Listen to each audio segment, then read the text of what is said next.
De retour à Info Rive-Sud, selon des données fournies par le ministère de l'Environnement, de la lutte contre les changements climatiques, de la faune et des parcs, moins de 4 des fermes québécoises ont bénéficié d'un soutien du Fonds d'électrification et de changement climatique entre 2013 et 2024. Un appui insuffisant que déplore l'Union des producteurs agricoles. On en parle avec Jérémy Letellier. Il est président régional de la Fédération de l'UPA de la Montérégie. Monsieur Letellier, bonjour. Bonjour. Donc, pour une troisième fois, si je ne m'abuse, à Info Rive-Sud. Cette fois-ci, donc, justement, j'en parlais en introduction, ce fonds d'électrification et de changement climatique. En quoi consiste-t-il? Pourquoi les producteurs agricoles en ont-ils besoin, là? En fait, il faut comprendre l'idée de ce fonds-là. C'est la fameuse bourse du carbone. Donc, l'objectif initial, c'est de tarifer les grands émetteurs de gaz à effet de serre pour les amener à prendre des mesures de production qui sont moins énergivores, qui utilisent moins de gaz à effet de serre. Donc, c'est une tarification qui est appelée à augmenter pour rendre la production d'une tonne de gaz carbonique moins intéressante au niveau économique, de s'en aller vers des alternatives qui ne vont pas vers ça. C'est supposé viser les grands émetteurs. Au Québec, c'est la bourse du carbone. Ailleurs, au Canada, c'était la taxe carbone qui a été abandonnée suite aux dernières élections par le gouvernement fédéral. Demeure qu'au Québec, on est les seuls actuellement au Canada à participer à un système de tarification, de taxation du carbone.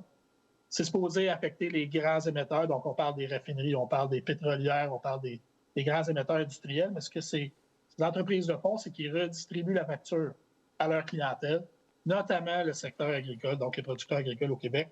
Nous, on n'est pas en mesure de redistribuer cette facture-là à nos consommateurs.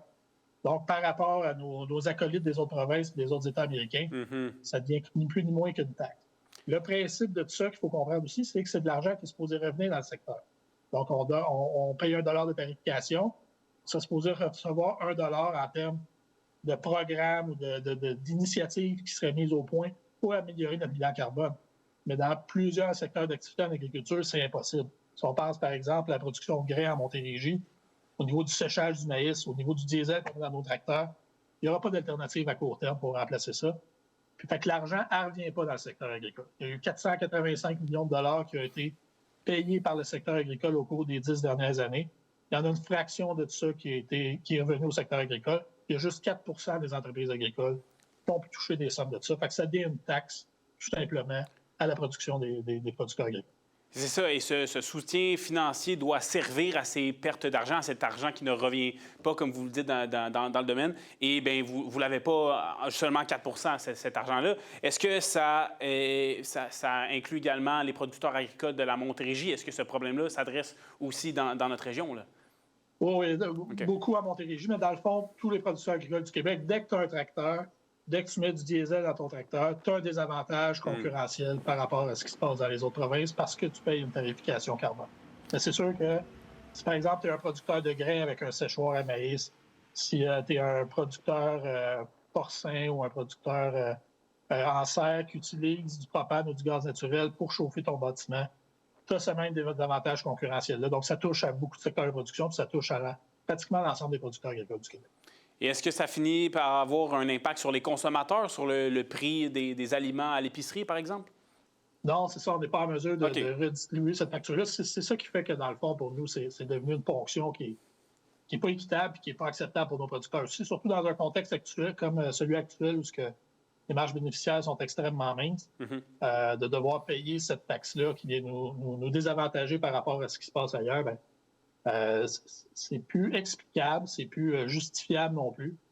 Puis le but ultime du programme, qui est de mettre en place des nouvelles initiatives pour avoir moins de production de gaz à effet de serre, dans notre secteur d'activité, il n'y a pas d'alternative possible, du moins pas à court ou à moyen terme. Fait que ça devient ni plus ni moins qu'une taxe qui est envoyée au gouvernement. Et ce n'est pas la seule difficulté que les producteurs agricoles vivent dernièrement. On a eu de la sécheresse, des canicules dans les dernières semaines, absence de pluie également. Quels ont été les dommages là, pour les agriculteurs en Montérégie? Bien, il y a des dommages qui sont déjà quantifiables au niveau notamment des productions maraîchères. Le cycle de récolte est plus rapide, fait que, immédiatement, on voit qu'il y a des dommages qui sont visuels, qui sont palpables au niveau production. Même pour les récoltes qui vont être récoltées plus tard à l'automne, je pense notamment au soya ou au maïs, il va avoir un impact, là, c'est à peu près certain. Là, on le voit au niveau de la pollinisation, notamment dans le soya, les gousses ne se remplissent pas. Dans le maïs, même chose, il y a des enjeux. On a eu un printemps difficile aussi, là, les semis avaient été faits tard, le système racinaire n'était peut-être pas développé comme il aurait dû, puis en plus, il manque d'eau. Fait que, malheureusement, ça semble que ça va être une année quand même particulièrement difficile de ce côté-là. En plus du contexte économique, on vous avait reçu là, dernièrement, dans les derniers mois, pour ça. Est-ce que, par exemple, au niveau de la saison automnale, là, dans les derniers jours, on voit une température un peu plus douce? Est-ce qu'il y a du positif à ce niveau-là? Ben, c'est sûr que ça aide. On a eu un peu de pluie en fin de semaine. Fait que, est-ce que ça va sauver des meubles? C'est difficile à évaluer pour tout de suite. Mais je pense qu'on ne s'en tirera pas indemne. Ça, c'est clair qu'il va y avoir du dommage au niveau de la production qu'il y avait jusqu'à maintenant dans le champ.